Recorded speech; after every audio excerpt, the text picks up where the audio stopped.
Just 1 second. Let's make sure that it did what I wanted. Okay, so I went into Design View, SQL Data Source, clicked on the Smart Tag, Configure Data Source. Should have a pub connection string already there. Then, instead of just doing select star, I just select them individually. And then I need to go back into the advanced and generate, insert, update, delete statements. Okay. And next, and finish.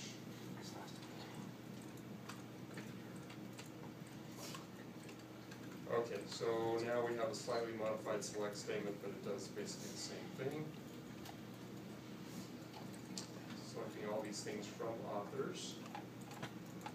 Now, look at the structure of the database.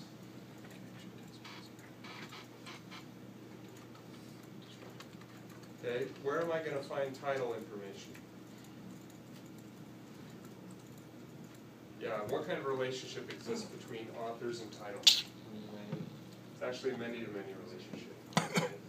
So, in other words, a single author can have many titles. A single title can be authored by many authors. Therefore, we have a bridge table called title author. Okay, so we're going to need to count something in title author. Does everyone agree with that? Okay, so what will it look like? Here we have all of our stuff from authors.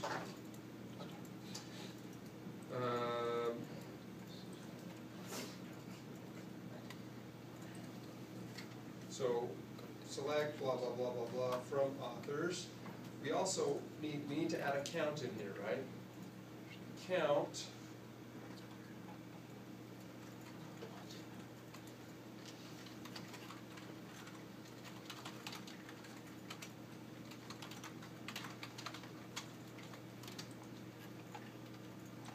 AUID.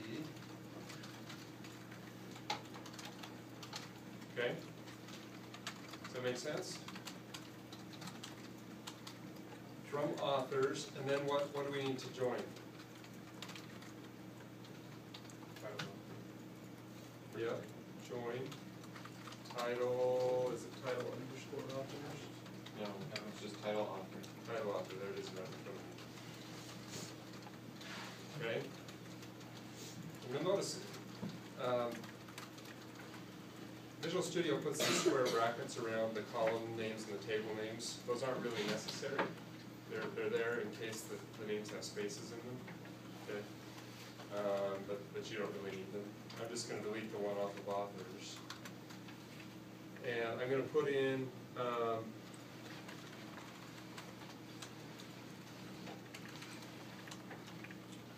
an alias from authors A, join title author TA.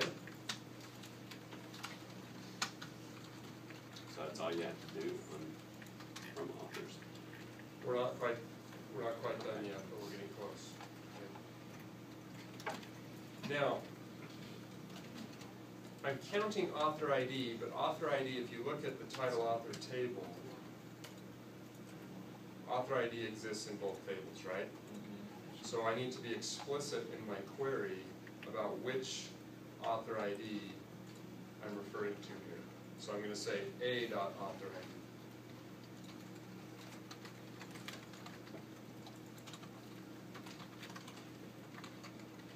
Okay?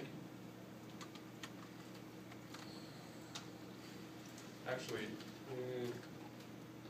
no, I mixed that up, guys. I'm sorry. This is a whole different formatting. This is programming. I was going to say from Dr. Olson's class, he'd have a cow over the format. Well, just the way it's. I know this is programmatic. You could put line breaks in it if you want. Yeah. So you don't have to say authors as a. You can, sure.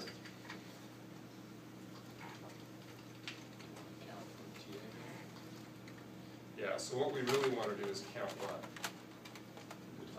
The title IDs, right? So this should be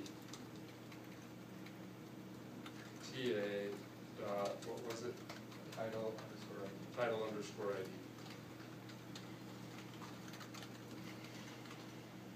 And then let's give this a name too.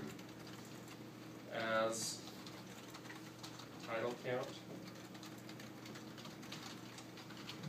Okay? Now, here's the question. What kind of a join do we need to do? Why a left join? Because we want all the authors and the titles separated. Correct. So is it possible that there are authors in the database that have no titles? Oh, yes. Yes, it is. Therefore, if we do a simple inner join, we will exclude those authors, correct? Which is not what we want. So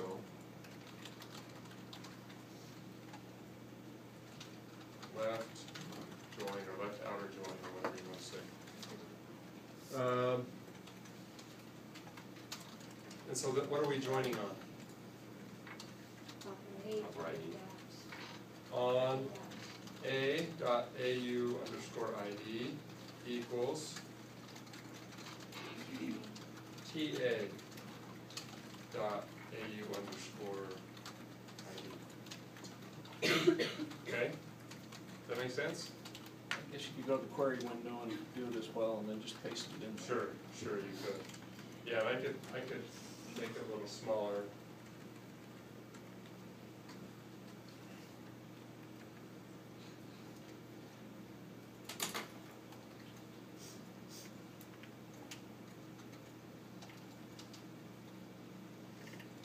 There you can see the whole thing. Okay, now what do we need to do whenever we have an aggregate function? Group by. A group by, and what do we have to group by?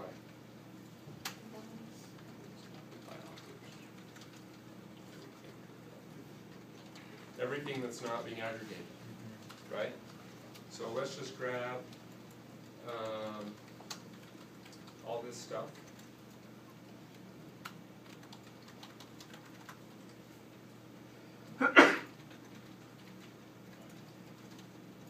Here and add it, copy it into the group by.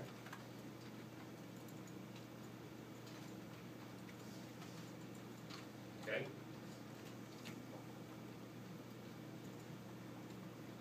Does that make sense? So do we need to change anything about the grid view at this point? Are we actually going to display the count of the titles in a grid view? No. What are we going to do? We're gonna highlight them if they have more than one. Okay, that's what you guys Right. So we want to highlight them if they have more than one. Okay. So this is fine. We're still getting the same columns back, except we're getting this new one called count, or title count, that gives us the count. So we're not going to edit the grid view at all in terms of adding a new column. However, we do need to check each row to see if that author has more than one title and highlight that row, right? So how do we do that? Well, wouldn't it be nice if the grid view had an event that fired each time a row of the grid view was bound to its data? It does, yes, as you might suspect. Okay, so the event that we're interested in is called row data bound. Row data bound, okay? So if we go back to design view, look at the grid view here, and go to the properties window, click the lightning bolt, you'll find row data bound in the list of events. So let's create an event handler method by double clicking. Row data bound. Row data bound. Oh, there it is, under data. And what do we put in there? Just double click on it to create the event handler method. Now notice, what kind of event args do we have in this case? A grid view row event args, right? Not just a plain event args anymore, now it's a grid view row event args, which suggests that there might be something useful that this E object gives us. So here's how we're going to do this, and there's an example that's given in your book. The first thing we want to see is this row a data row? Now remember, a grid view, most of the rows are data rows, but there's also this row up here, which is the header row. We're not interested in looking at that. We want to be sure that we're looking at a data row. So we'll start by saying if E, which is that event args, E dot, now what in there looks like it might be useful? Row. Row, right, which is going to give us what? the row that's being bound to the data. If e.row type equals data control row type dot data row. It's an enumeration. Okay. And I made the rookie mistake of single equals. Should be double equals. Okay, so if that's the case, if we're working with the data row, what do we want to do? We want to get the count, right, for that author. So there's an object called the data binder. Now this is only available in the row data bound. This only works in this particular event. Okay. Data binder dot eval e.row dot data item, comma, title count. Okay? Now that's going to give us the eval objects, the eval method is going to give us a what? I'll explain what this all does in a second. But tell me what kind of thing we're getting back from the eval by looking at the pop-up. We're getting back an object, okay, just a plain object, okay? So,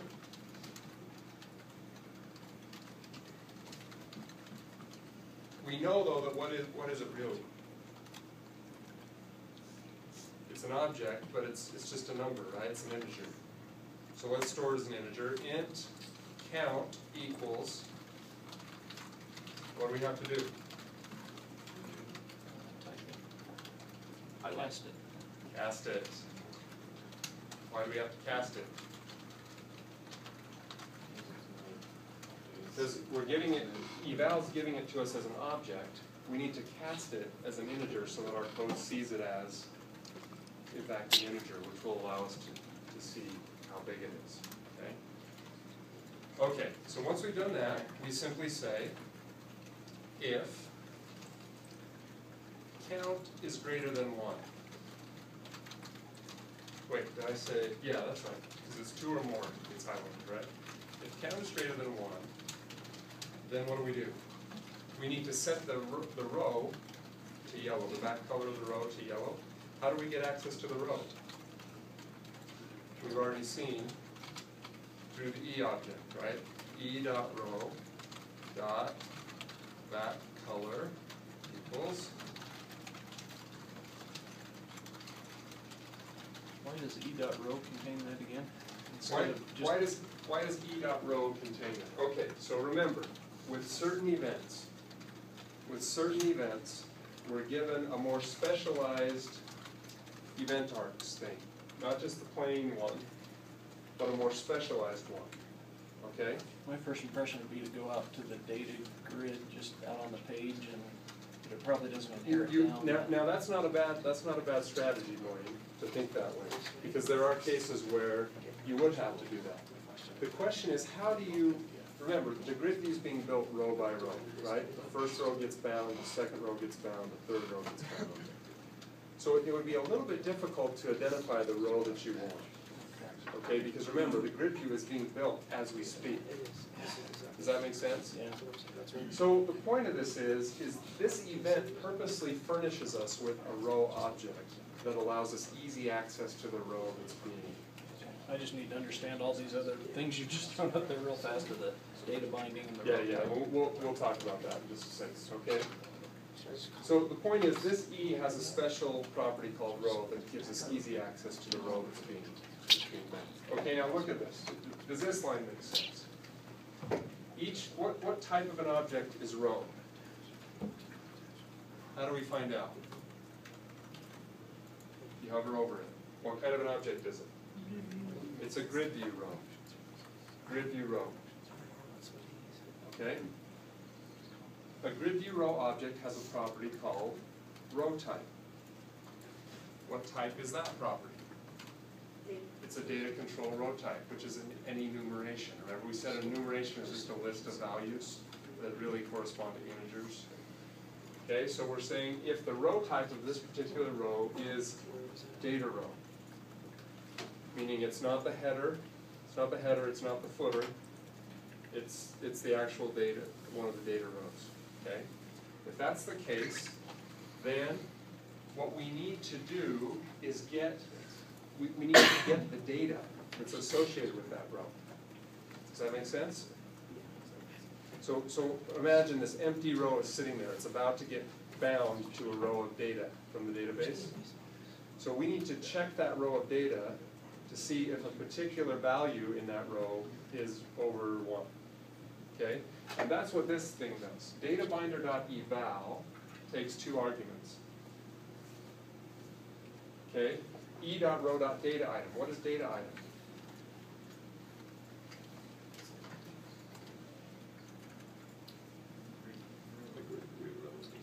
It's really just an object, okay?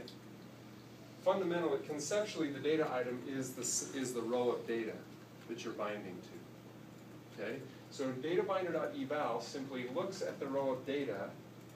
You give it the row of data as one argument, and you give it the name of the column you're interested in as the next argument, okay? So what does it do?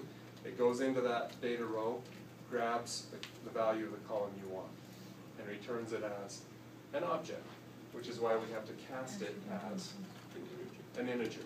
Okay, so this just lets us reach into the data row and grab the value that we were interested in. Okay, once we have that value, it's a simple matter of seeing what it is. If it's greater than 1, then once again we use the row property of E to get access to that row and set the back color to yellow.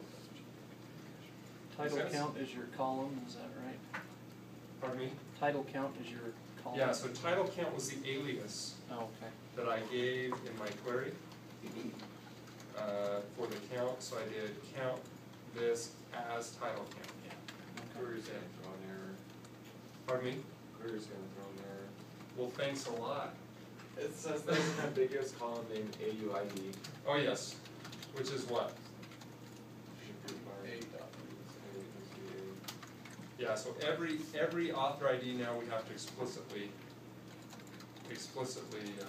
denote as this which like table. statement as well. Yep.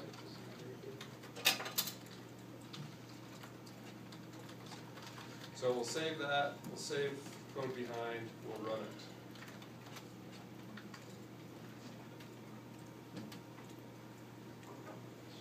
And we'll get bad things. Okay, I don't think it likes these brackets. So wherever I've qualified it with a table name, I'm going to remove those brackets.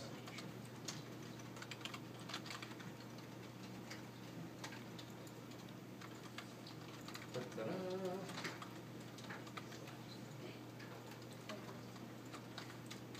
So you have to remove the brackets. Okay, so presumably, the ones highlighted in yellow have more than one title. Okay? And we'll be able to verify that in just a second. Questions on that? So whenever you need to do something for a particular row based on a value, you want to respond to the row data value then. Okay, that was good. And using this technique that we just showed. Okay. Make sense? Row data bound. Yep. Okay, so that takes care of subpart I. Subpart 2, or double I there. Add a button field that will perform a delete operation. Okay? Let's do that. Okay, so we're going to go back to design view. And we're going to add a button field. How do we add a button field? Click on Smart Tag and go to Add New Column. Okay? Now, you can see there's a whole bunch of different kinds of fields we can add. Many of them we've already seen. You've already seen a bound field and a checkbox field. You might guess what a hyperlink field would look like. Button field is the one we're interested in. By the way, we've also seen command field, right? Command field right now is what's making these guys work. Remember that? Okay? So we're going to choose button field in this case. We can put in some header text if we want. We can choose the type of button. It could either be a link or a standard kind of square gray button. Let's leave it as link because these are set up as link buttons. Okay, now, the command name. Okay, this is very important. There are 5 choices for the command name. Cancel, delete, edit, select, update. Okay, these are key words here. Whenever you add a button to a grid view, that button has the capability of triggering certain grid view events. Okay? But in order for it to trigger a grid view event, it has to have the command name set to the appropriate thing. Now what do we want this button to do? We want it to delete, so 3 guesses which command name we're going to choose. Update. Update. Delete is the command name, okay? And then of course we can give our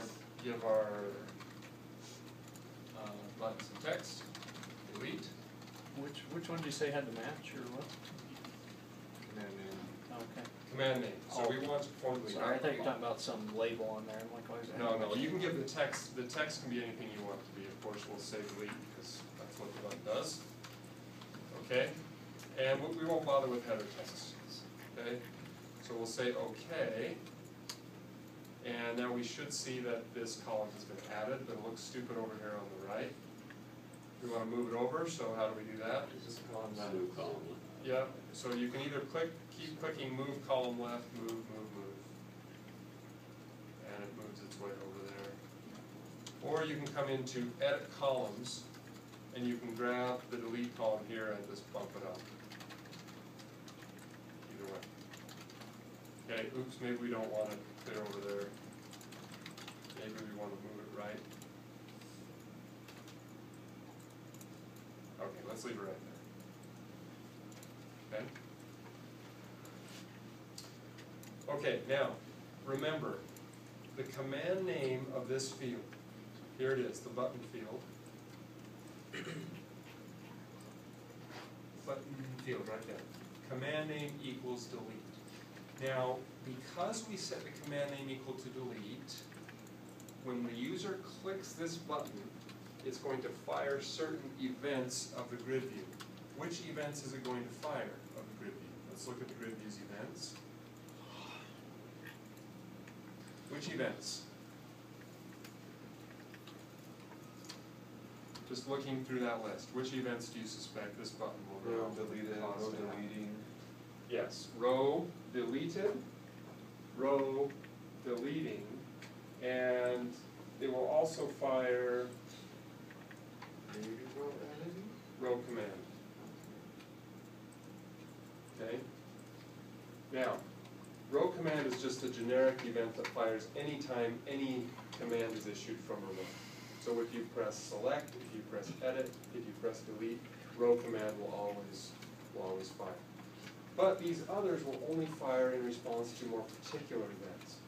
So because we gave the command name of the button, we set it to delete, as Russell says, the events of the grid view that will fire when this event, where this button's click, is row deleting, row, and row deleted. What if we've given the command name edit? We're going to do the editing. Row editing. Row editing. What if we gave the command name update? Updated. Updated, updating. What if we gave the command name cancel? Row canceling edit. Okay?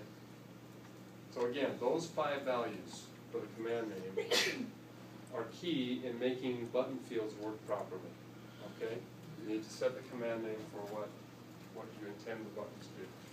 Okay, so this says, the instructions here. This button field should first prompt the user with the JavaScript confirm window before performing the delete. Okay? Okay, so this is the only real JavaScript we're going to write. in this class, okay? Because most of the time ASP will handle it for us. So the idea is that we want, when the user clicks delete, we don't want to just delete something right away. Deleting. Okay? We want to pop up a JavaScript window that asks them, are you sure you want to delete this? Okay? Now, you raise a good point, Russell. You said row deleting. Now, could we respond to row deleting? When does row deleting fire? Before or after the delete? Before. Right before the delete. Which is when we would need this, except row deleting is a server event, right? Oh, and we want to do it client. We want to do it on the client, so we don't want the page to post So back, would we we want to just just do pop row up the command? message. Row command is a server event too. They're all server events. Okay. Button Okay. So here's what we need to do. If we look at this field, this button field, let's go in to edit columns. If we look at this button field here, here it is, delete. Now there are some properties that we can set, okay? But we really can't do too much customization because again, the functionality is all wrapped up inside the button. So in order for us to insert some JavaScript, we need to open the box. And the way we open the box is by converting the button field to a template field, okay? And we can convert any of these fields to template fields. What a template field will do is it will show us explicitly what control is inside, is in the template, okay? For example, I'm going to choose the delete button field, and I'm going to come over here and click convert this field into a template field, okay? So the properties go away, we'll click OK, come back to source view and look what's happened, okay? Do you see a button field anymore? No, it's gone. It's gone.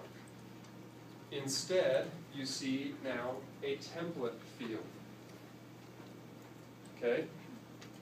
Within the template field is an item template. An item template. Within the item template, you have a what? A blink button, a plain old button, right? So do you see how we've kind of opened the box? Instead of having this button field that's kind of all wrapped up in a nice tidy package, we've now unwrapped the box and opened up this field so we can actually see what control is inside it. And this gives us the ability now to actually customize this button the way that we need to do. So this button, every ASP button has a property called on client click. How does that differ from on click? Fire is a server event. Yep, on click is a server event. On client click is the client side event. Just to be sure I don't lead you astray. Find this in my notes here. Okay, so on client click equals. Now here we're simply going to put in a small snippet of JavaScript. Okay, and that snippet is return confirm. Are you sure you want to delete this topic? Scrolling, do you have that wrapped there? Yeah.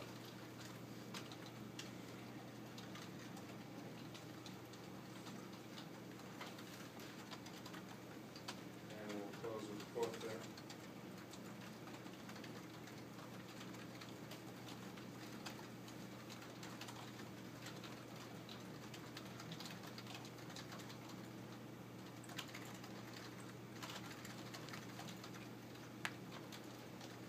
Okay, so just a snippet of JavaScript in there. Now, notice, we still have what? We still have the command name. Right? Where before we had the button field and it had the command name property. Now we've created a template field where we can actually see the button and the button itself has the command name, which means that the button will trigger the deleting and deleted events, which will trigger those events for the SQL data source, because the SQL data source is linked to the grid view. Okay? So once we've done that, just save it and look at it in the browser. Okay, here's our delete button. If we click delete,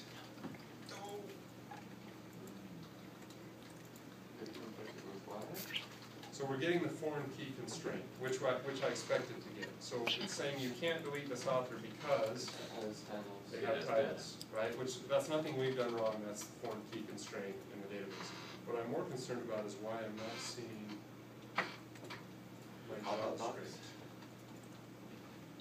Put a semicolon at the end of your JavaScript. Did you guys get it? Pop up? I got it.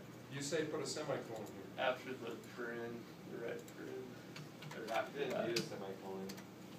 You said didn't have one. Yeah, I don't think that's Return. necessary. Okay.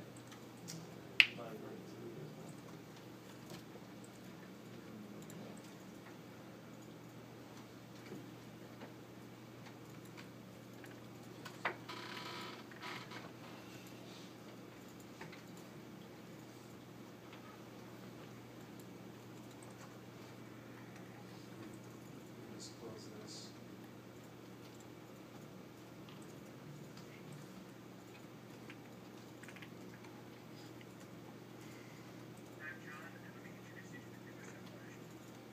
So, is anyone's doing the same thing mine is, or am I the only? Are you guys getting the pop-up? I'm getting the pop-up. The exact same. Well, mine's not line wrapped. I don't know if that makes a difference or not. Shouldn't.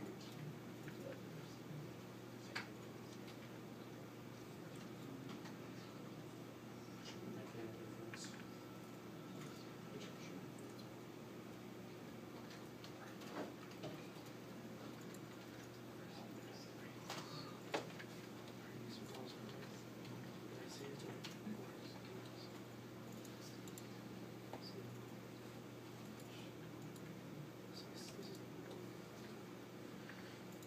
There it is. It did make a difference. Have to get that going. Was it the semicolon, or what was it? No, it must have been the line wrap, I guess. New line. The new line. Anyway, so there it is. Delete, you get the confirmation. If you say cancel, then nothing happens. Okay? And if you say okay, then you should get the fourth key constraint error. Now, there are some authors in here that you can delete, but okay, it'll work if you choose an author that doesn't have titles. So you had to have all your JavaScript on one line. Yeah, apparently so, which is odd, but. Okay, so in order for us to get more custom control over each field, we can convert the field into a template field, okay? That's not always necessary if you don't need custom control. You can leave it as a bound field or a button field or whatever it is. Whenever you want to unpack the brown paper and get into the details of the field, convert it into a custom field. Now notice we only have one template in here, an item template. Are there other templates that are available?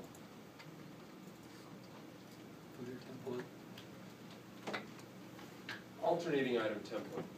What would that be? Each other one would be different. Yeah, so every other row in the grid view is an alternating item, right? So let's say for whatever reason you wanted your delete button to look different in every other row. Maybe a different color of text, okay? What would you do? Well, you could add the alternating item template. And what would you put in there? Your button. The same button.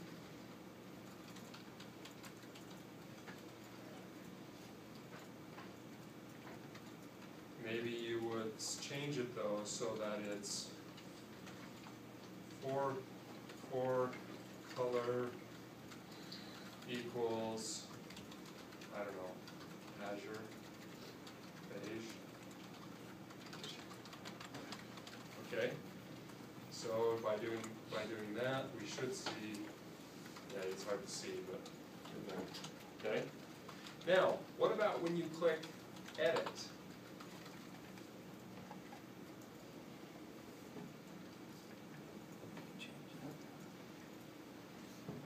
What template are we working with now?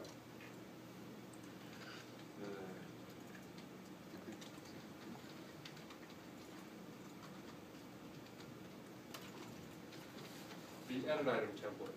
So when we're in edit mode, we see the edit item template. Now with a button field, the default is you'll see the same thing. Okay? But notice there's all these different templates. What if you're inserting? The insert item template. Okay? So you've got different templates that you can work with, where you can customize what this field looks like in each different view of the grid view. You have it a different color when you're editing it or something like that. Yeah, different color. I mean, you could put something totally different in. You could put just a regular button instead of a link button. You know, for whatever reason you might want to do that. Question for you: when you say, when we're talking templates here, are you referring anything to? Are we talking within grid view? Within the grid view, and that's a good point. Remember that quadrant I drew up here, where we kind of laid out all the data controls. We said some of them were table driven and some were template driven. The grid view is what? Table driven, but yet we're using templates. Now, so that's true. You can use templates. However, you're only using the template within the larger table structure. Does that make sense? So you still have the grid view, rows and columns. You can't get away from that. But within each cell of the grid view, you can create a template for the specific field you're working with. So that is related. I was just trying to remember back Yeah. to those. Now when we get to the others, the list view and the form view, we'll see that the whole thing is driven by a template. So it's not, you don't have this table structure you're locked into. The whole thing is laid out by a template. But even within the grid view, you can still customize each field using a template. Okay? Questions on template fields, why we use them, what they're good for? Just for kicks, well, actually, we'll see that in just a minute. So I'm going to delete the edit item template. I'm just going to delete the alternating item template, because we don't really want a beige button in there. Okay? And by the way, you can do the same thing if you go into edit, the smart tag of the grid view, and choose edit templates. What you'll see is for any template field you have, you'll see the various templates that are available. So this is column 1, which is the delete column. It doesn't have a header in it, right? So it just says it's column 1. And you can see all these different templates. And if you want to, you know, you could have your alternating item template. You could drag a button into that and work in design view instead of typing it in. Same thing. Okay. Okay. So that takes care of step 2. Now on to step 3. Give the grid view columns more user-friendly header names rather than simply using database field names. I'm not going to do that. You guys know how to do that. You can do that on your own. Okay. And apply attractive formatting template to the grid view. You can do that too. Okay, now the end template editing here. Now, one thing the grid view does not inherently support, one data operation that doesn't inherently support, is inserting. Okay, you'll notice on the smart tag here, there's no option to enable inserting. Okay. And, you know, that kind of makes sense because the grid view is designed to show multiple records. And when you insert, you're usually inserting one record at a time. Okay, so there are ways around this. You can customize the grid view to make it insert, but I don't want to go there. It's a little more complex than we need. Instead, we're going to use another control called the details view. We've actually already seen this control. The details view is table driven, like the grid view, but it's only for displaying one record at a time. Okay? Here's what it looks like. Let's see, go back to the instructions here. a details view called DVW insert author. It should appear below the grid view.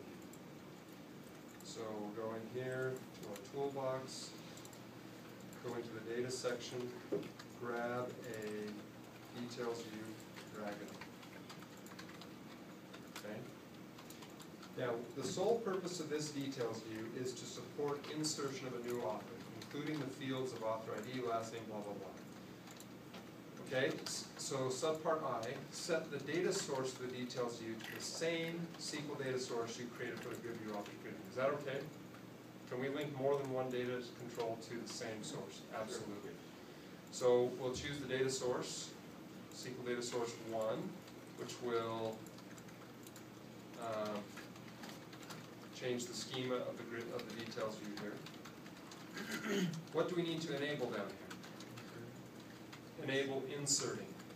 And again, these options are only available because the SQL data source has those statements in it, the insert, the update, the delete statement. If those aren't there, then you don't get these checkboxes.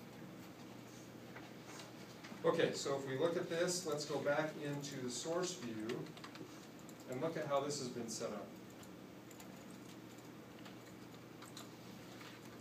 Instead of columns, it has fields, but it's the same concept, okay? We have a command field that says show insert button equals true. Where's all of our fields? Is it gonna grab them from the table? Yeah, let's look at the properties of this details view.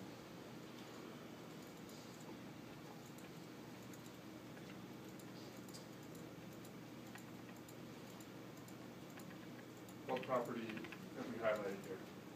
Auto-generate rows is set to true, which means what? The details view will automatically detect the fields that are returned by the SQL data source and generate those on the fly. Okay. Now that may be okay, but maybe it's not what you want. Why would it? Give me a case where that's not okay. What's insert everything into every column? Something into okay? every column. Okay. So maybe you don't want to allow them to insert into every column. Okay. Other examples. What can't you do if it auto-generates the columns?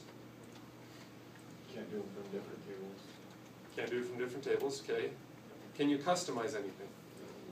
Can you add specific field names, custom field names? No, you can't, right? You're just going to get what the database gives you. So usually it's preferable not to auto-generate rows. So let's set that to false. Okay.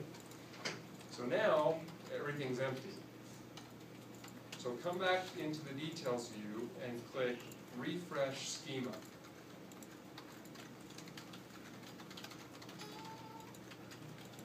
Okay, now be careful here. Refresh fields and keys for grid view authors. Do we want to do that? No.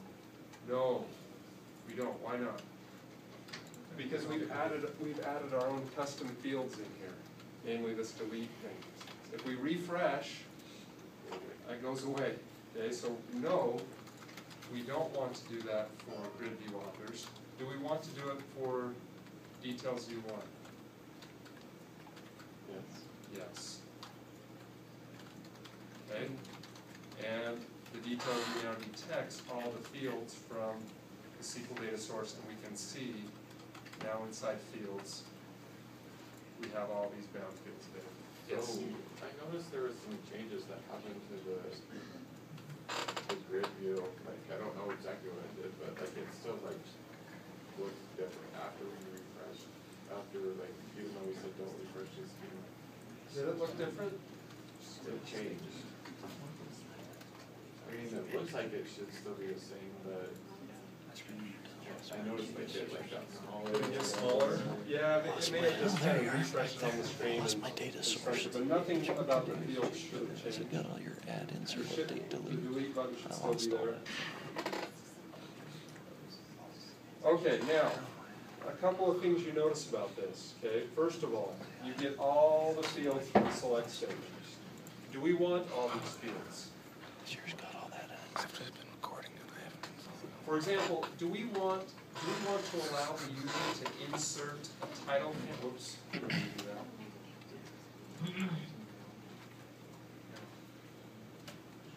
Do we want to allow the user to insert a title count? No, right? Because that's simply a count of the number of titles that this person is offering. So do we want that field in there? No. So what will we do? Just delete it. No more title count. You might want to close field. Oops, did I delete that too? Oh, thanks.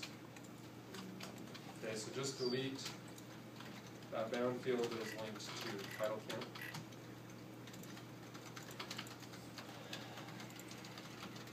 Okay, so if we look in design view, here's what we have. Let's add the same formatting template. Auto format, I think I chose professional maybe. Now, you're going to want to give these field names better names than just the database columns, right? So how do you do that? Same way as with the grid view. Edit fields, choose the one you want, change its header text. So the grid view and the details view are very similar in terms of how you work with them. The only real difference is details view is one record at a time, grid view is multiple things. Yes? Go back to your data source for just a moment. I seem to have lost some of my update, insert, delete. Just go back to your statements. Okay, you've got all your select inserts. Yeah, so when we went through and redid the select command, we had to be sure when we went through that whole process that we clicked the advanced tab and clicked generate, insert, delete. If you didn't do that, then those statements would be Thank you. Okay, so back to the details view. Let's just run the page as it stands. Do we want to allow them to be able to put in the author ID, or do we want to generate that? Let's see what it does. So view in browser. Okay, so what do we see? The first one. Okay. Now you can enable the details view for paging, which allows you to click next, next, next, and see each one individually. That's not really necessary for us because ultimately we're only going to be using this for insert, which by the way, why didn't I see my insert button? I'm rather annoyed by that. I thought I enabled this for inserting, didn't I? You did. Oh, but what happened? When I refreshed the schema, it went away. So back to enable inserting. Refresh. Okay, so now I have a new here. Now when I click new, what do I get? Fields. Fields, right? Now, Russell brings up a good point. Do we want to allow them to enter author ID? Maybe, maybe not. In this case, yes, actually we do, and the reason is because author ID is not auto-generated. It's like the Social Security number. So in order for them to insert a new author, you must allow them to insert an author ID. But let's say it's an identity column, auto-increment. Obviously, you don't want them to do that, right? So what do? How can you change it? Just don't show it. Oh, you could get rid of it, or you could go into properties here, edit fields, author ID, read only. Actually, it already is true, isn't it?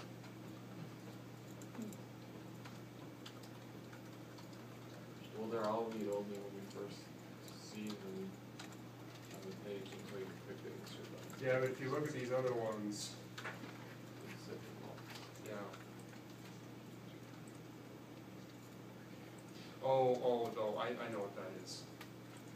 Okay, so the read only would apply when you're in edit mode, not insert mode, okay? So watch, just to show you what I'm talking about, look at this, for example. If I go in here and enable editing, okay, I've enabled editing. When I click edit, You can't change author ID. author ID is read-only, okay? Now, but that doesn't apply to insert, right? If I cancel edit and I click new, what if I don't want the user to be able to do this? What can I do? Insert visible box. Okay, visible could be false, but then it won't show up on any of the, The insert visible. oh, is there an insert visible? There's an insert. Well, that's handy. I didn't know that even existed, let's look at that. Edit fields, author ID, insert visible false, that's great, thanks. There's a lot of these in here that I don't just overlook. Okay, so that's a great option, probably the best option. What else could you do though? Could you convert this field to a template field? Yeah. And in the insert item template, what would you do? Change the text box to Read only. read-only, or change it to a label, or something that the user can template. So again, a template field is another option for doing that. In this case, we want to allow the user to enter an author ID, so we're not going to tamper with it. We're going to disable editing. Okay. Now, again, the only thing we're going to do with this details view is use it for insert, because everything else is being shown in the grid view. Right? We don't need to repeat it down here.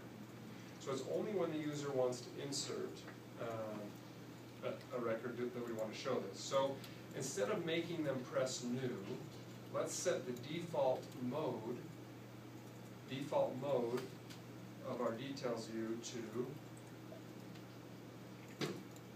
insert, which means that when the details view shows up, it will already be in insert mode, ready to go, okay? How did you do that again? Sorry. I set the default mode property of the details view to insert instead of read-only. Okay, now apply attractive formatting template, add header text to the details view, instructing the user to insert a new author here. Okay, let's do that. So in the property header text, insert a new author here.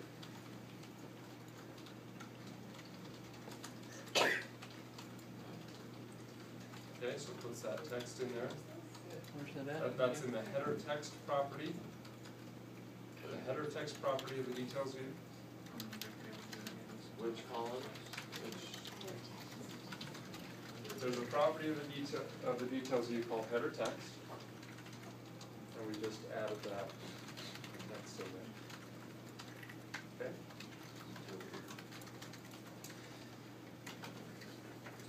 Okay. Okay. Now it says set the visible property of the details view to false. Why are we doing that? Think about the user interaction with this page. When the page first loads, we're going to show them a list of authors. Okay? Then we're also going to give them a button that says click here to insert a new author. When that button gets clicked, we're going to hide this grid view and show the details view. So initially, we want this details view to be invisible. So we'll simply set visible property of the details view to false. Okay, so now we're on part D, a link button called button author insert, which should appear above the grid view. So we'll come up here above the grid view and we'll put in a link button. And we'll go back to source view here. Its ID is BTN author insert. And by the way, the details view should have an ID of DVW insert author. So the link button is BTN author insert. Its text will say is click here to insert a new author.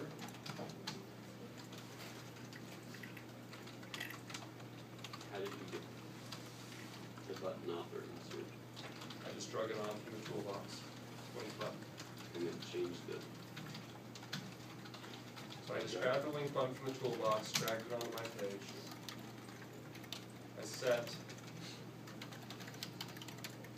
the ID of the button to BTN author insert, and the text to click here to insert a new author. What was details view supposed to be called? DBW insert author. Okay, so now that I've done that, I need to create an event handler method for this link button.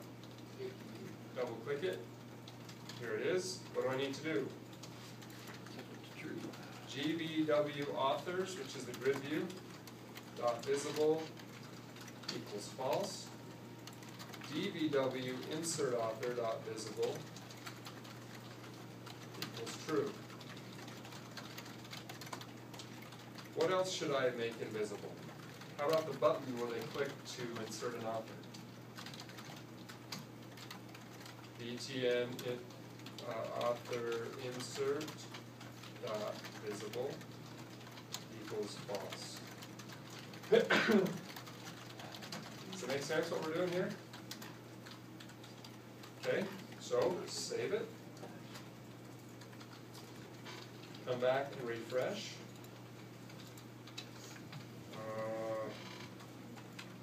Where's my text? Didn't save this.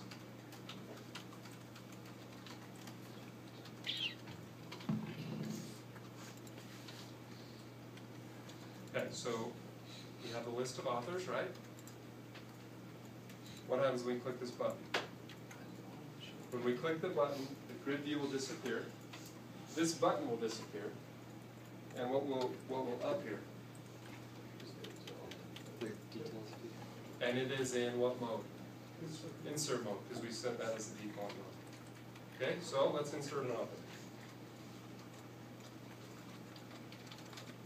Bird, pig.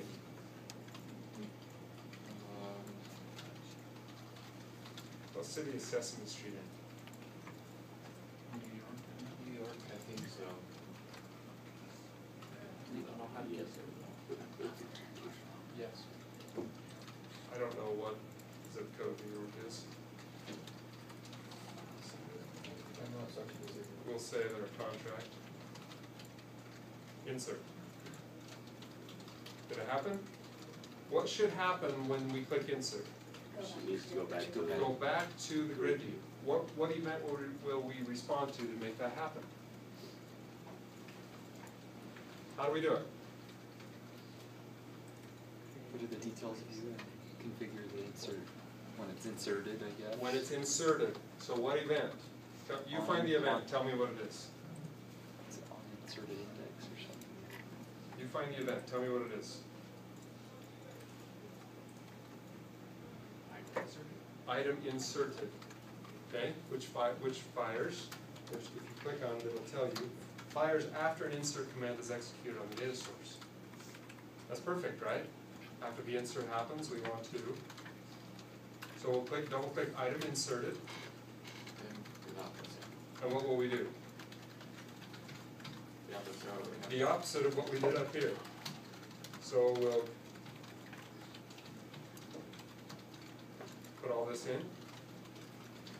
This becomes true. This becomes false. This becomes true.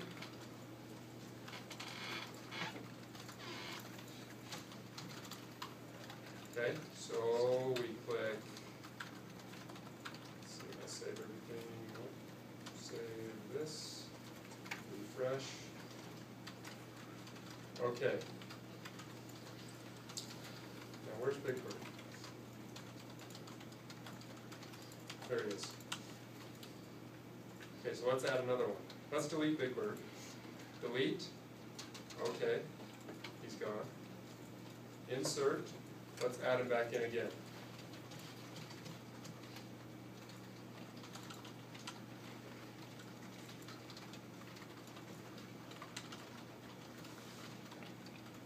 Okay. Insert. Very cool. There he is. Okay. So this Yes. database we've messed with quite a bit. When we go to turn this into the code repository, should we refresh that database? No, it doesn't matter, just make sure you haven't like deleted everybody. I've got some funky stuff going on. If some you, duplicates. you're welcome to refresh it if you want. Okay. Yeah, that's fine. So when I tried to insert into the database, it said string of binary data would be truncated. Yeah, so what that means is one of your fields is too long. What you've entered is too long. Maybe phone number. Probably. So the way the database is set up, it's a varchar. It's only maybe 10 characters or something, I don't know. So if you get that message, it means you put something in that's too big. Yes, Marty? Again, in the code behind file on this item inserted, what are we setting to visible again? Say we just reverse So them? the grid view becomes visible. The link button at the top, Becomes visible. what happens when you, oh, we have to come back to this. What happens when you do cancel? We need to set that too. You need to set that too, right? Anyway, So it's just the opposite of. so yeah, just what the it was saying. opposite. Just the opposite. So how do we do cancel, guys?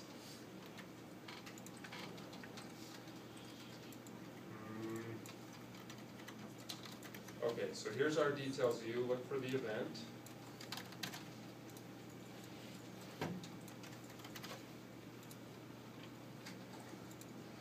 Mode changed?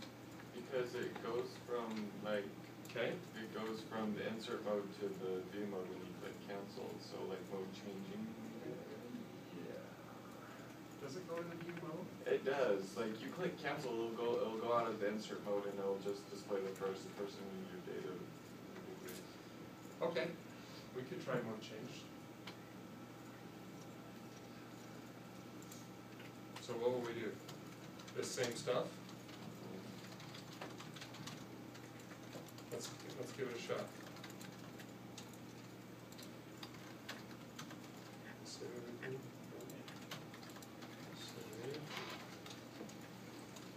Save. Insert a new author, cancel. Yeah, that worked. Nice work. Now what else could we do? What about item command? Item command in the details view is like row command in the grid view. It fires whenever any event occurs on the item. Okay? So you'll notice here there's no explicit canceling event, but we could respond to item command.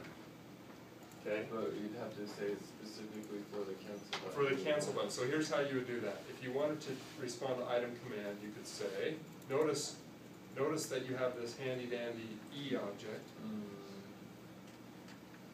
If E dot command name equals, keep doing that. Then what do I do? Then you The set same those. stuff, okay? So you can use item command to respond to any event. But you have to check the command name if you want to do something different based on the different events. Okay.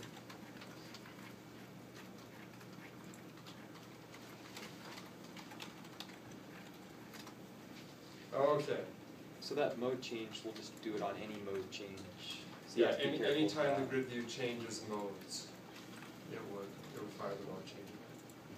And the mode change is the mode change is kind of a byproduct of performing an operation. So when you click insert, the default behavior is it goes back to the read-only one. That can be overridden, but that's why that works, is because it is changing modes. So technically, like, we wouldn't even have to have it for item inserted if we did it for mode change Correct. too. Correct, yeah, that's right. And not only that, but really, you could get away with just item command. Because item command also fires on insert. And we wouldn't even have to check this technically.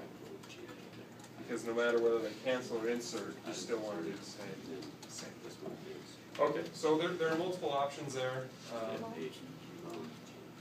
So we've done through 2B subpart, no, 2 subparts F, okay?